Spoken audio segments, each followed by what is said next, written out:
สวัสดีจ้าสวัสดีพ่อแม่พี่น้องสุกูสุคนจ้ามื้อนี้แอปเปิลชาแนลกับในคมสิพาพี่พี่น้องมากินเมียงปลาเผาเด้อจ้าพี่น้องเป็นเด้อแซ่บบ่จ้าก่อนสิไปกินก็ฝากกดไลค์กดแชร์กดติดตามเป็นกำลังใจให้แอปเปิลชาแนลกับในคมเด้อจ้ามาจ้าพี่น้องมันแซ่บๆนะแอปเปิลกับในคมจ้าปลาเผาตัวใหญ่ๆจ้าเอาเลยครับเป็นหวัดว่าท่านเศร้าอยู่จ้าพี่น้องเอาเลยค่ะคนละโตไปเลยเฮาคันบ่อิ่มกลับมาทั้งผีแล้วถ้าแซ่บบ่จ้าพี่น้องยุ่งลายจ้ะพี่น้องห่อก่อนจ้ะเนาะเราก็หักออกก่อนไงครับน้ำจิ้มตำเองได้แต่แซ่บแซ่บเผาเองตำเองนะคะ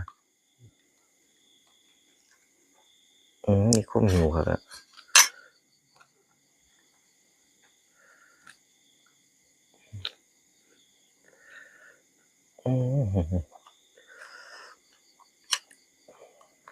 จิ้มกันแล้วเผ็ดเผ็ด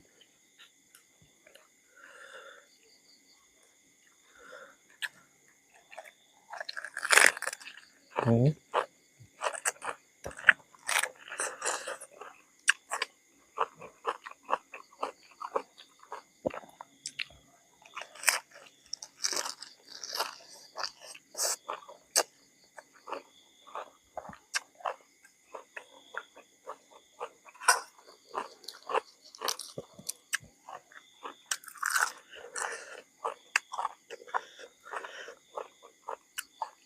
ี่กินโคตรเผ็ดครับ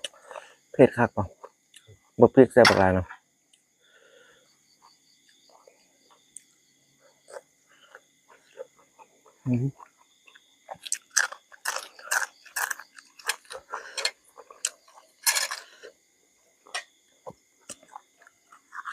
ความน้ำนะครับมาเด้อจ้าไม่กินน้ำแอปเปิลกับในโคมแซ่บป่ะ ครับ น้ำจิ้มแซ่บเนาะแต่ว่าเผ็ดไปบ่ก็ประมาณนี้ก็บ่ต้องใส่หลายผักสลัดอันนี้ก็มีแต่เป็นของ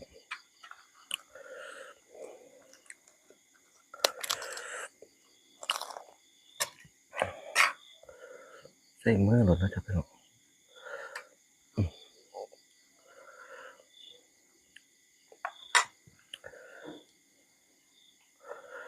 ค่าเฮ็ดหน่อใหม่น้ำจะเป็นของกำลังหนึ่งหน่อใหม่อยู่จ้ะหนึ่งหน่อใหม่อันมาจากผู้จ้ะหนึ่งใส่ถุงมันไหมแต่ไว้จะกินกับส้มตำ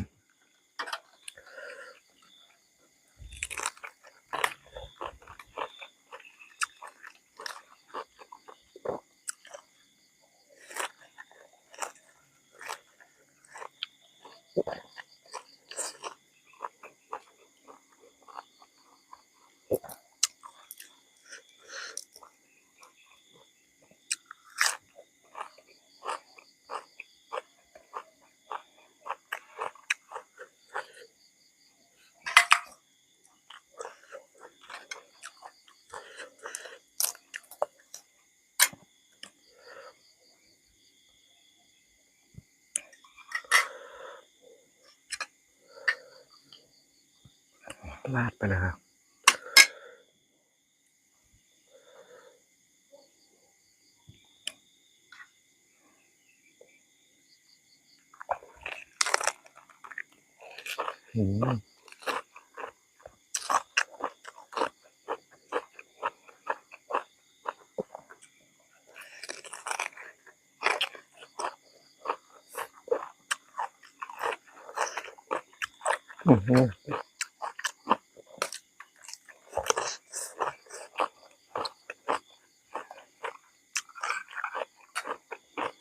ปลาแซ่บนี่ดีครับปลามันครับ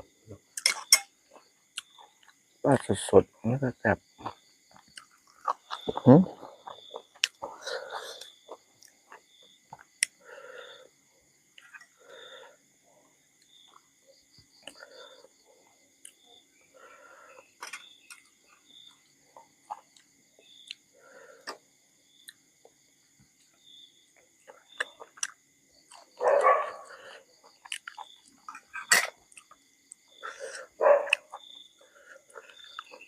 นี่คนเพิ่นโอ้ยนี่คมเพิ่น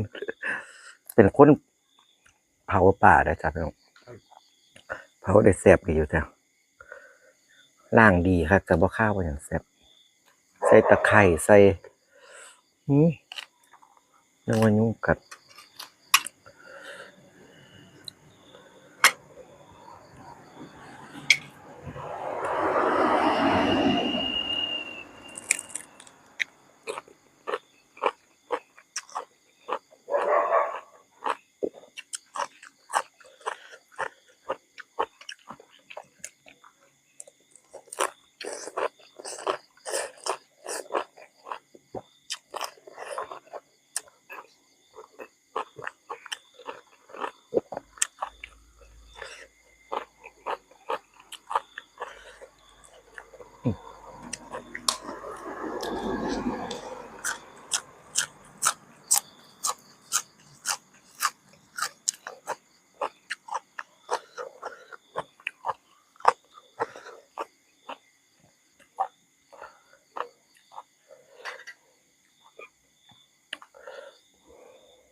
ยุ่งก็สิมากินน้ำแต่ยุ่งก็ได้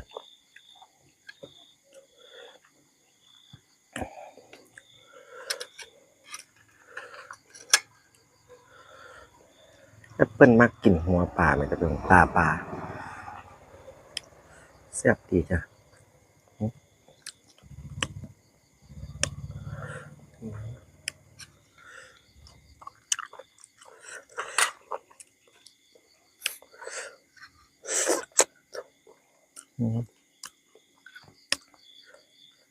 น้ำจิ้มรสเด็ดเลยครับ เด็ดดีจ้ะ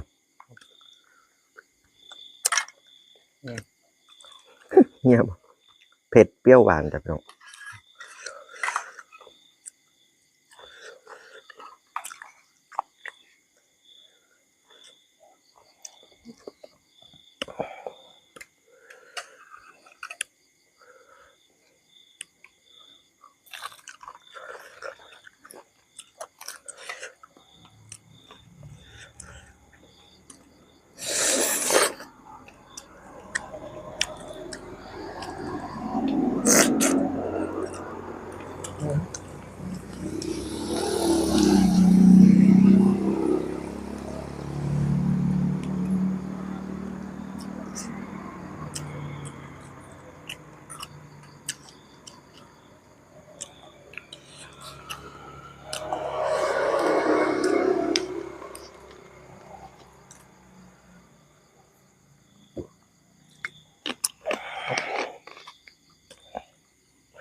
เยอะแล้วจ้ะ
แซ่บทองมันจะพี่น้อง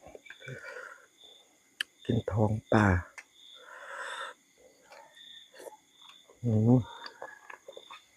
นั่นดีๆจ้ะ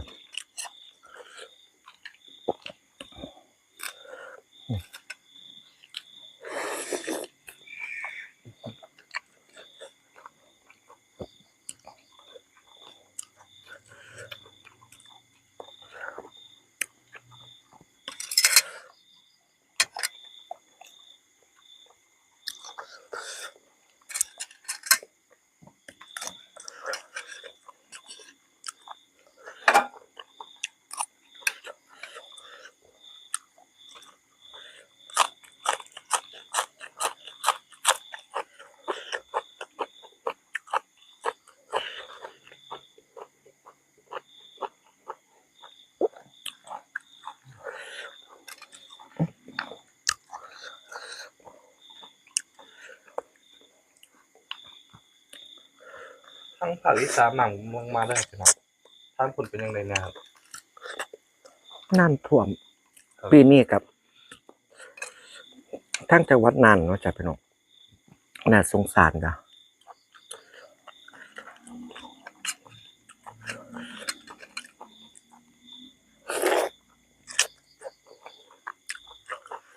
ท่วมคักท่วมแน่เนาะจ้ะพี่น้อง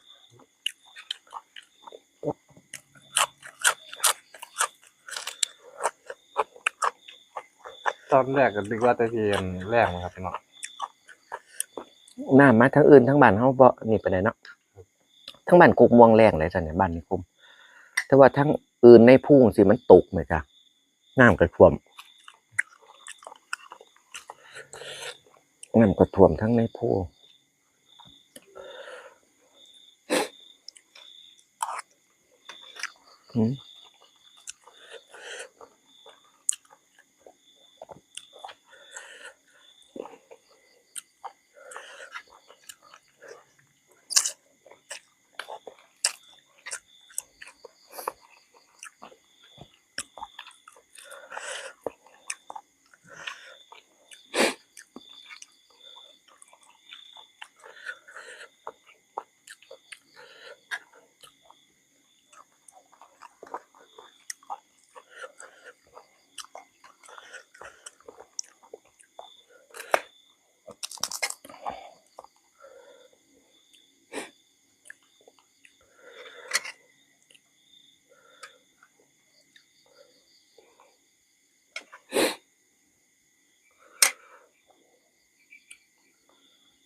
ฝนตกบ่อีหลีอืม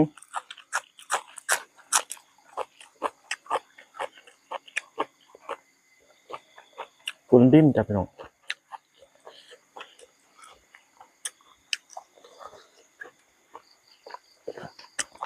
แอปเปิลอินมาด้วยจ้ะ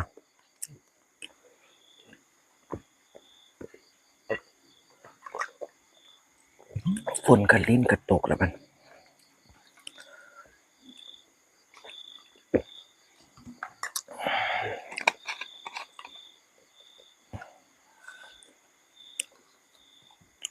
อืม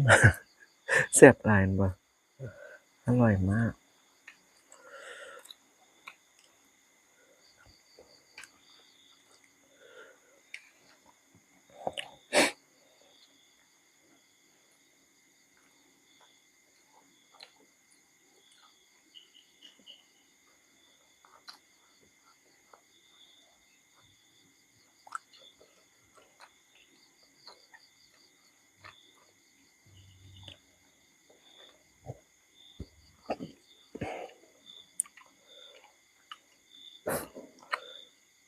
เยี่ยมเลยพี่น้องครับยิ้มกันเราได้อจ้าพี่น้องโอเคเนาะจ้าพี่น้องคลิปนี้แต่กินมุมม่ามกินวัตถุภาพผิดพลาดประการใด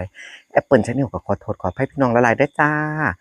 พอกันคลิปหน้าได้อจ้าพี่น้องลาตรีสวัสดีจ้า